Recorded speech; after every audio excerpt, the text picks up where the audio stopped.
Et avant de sortir la prochaine fois la poubelle, vous la mettez par terre et vous regardez tout ce que vous vous apprêtiez à jeter. Bonjour à tous, je m'appelle Fanny Moritz et je suis conférencière sur les thématiques du zéro déchet et de la transition écologique. Alors au niveau de mon parcours, j'ai eu en fait cette conscience, ce déclic écologique il y a 3 ans alors que j'étais expatriée à Hong Kong. Le jour où j'ai vu que des familles, souvent de 4 personnes, se lançaient le challenge de réduire leurs déchets annuels non recyclables dans un pot de confiture.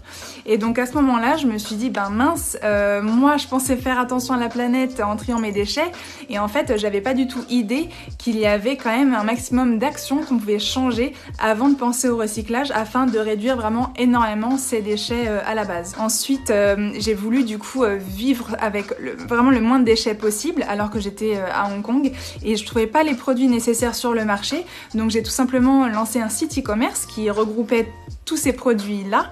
Et en fait, après 2 ans d'activité, j'ai décidé d'arrêter ce site et je me suis dit à ce moment-là qu'il fallait en fait vraiment se concentrer sur l'éducation.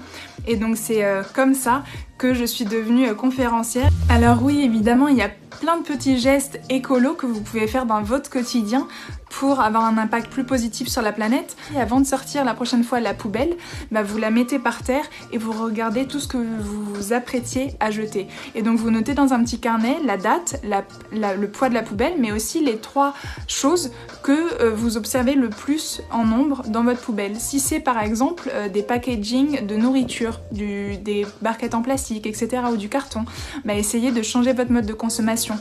Choisissez plutôt d'aller acheter la prochaine fois en vrac ou en direct de vos producteurs pour d'une faire des économies et 2 favoriser les circuits courts. Si vous avez dans votre poubelle plein de déchets organiques parce que vous cuisinez beaucoup, dans ces cas-là, faites un composteur chez vous. Vous n'êtes pas obligé d'en acheter un, c'est très simple, vous pouvez le faire à la maison. Si vous observez que vous avez beaucoup de bouteilles en plastique, dans ces cas-là, regardez si votre eau potable de l'évier vous convient ou sinon investissez dans des perles en céramique, dans un charbon pour filtrer ou tout simplement dans un filtre à eau. Donc je vous conseille juste d'être curieux et de trouver les solutions par vous-même en allant sur internet ou même en parlant autour de vous s'il y a des gens qui sont déjà dans cette démarche.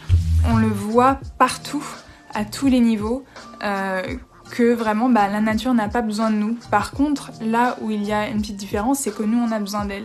Et c'est pour ça que j'espère vraiment que ce confinement et ce virus permettront à beaucoup de gens de se remettre en question. S'il n'y a pas d'achat, il n'y aura pas de vente. Donc du coup, vraiment revoir son pouvoir de consommation, c'est nous qui avons le pouvoir et c'est à nous de faire changer les choses en tant que consommateurs. Et puis n'oubliez pas, le meilleur déchet est celui qu'on ne produit pas.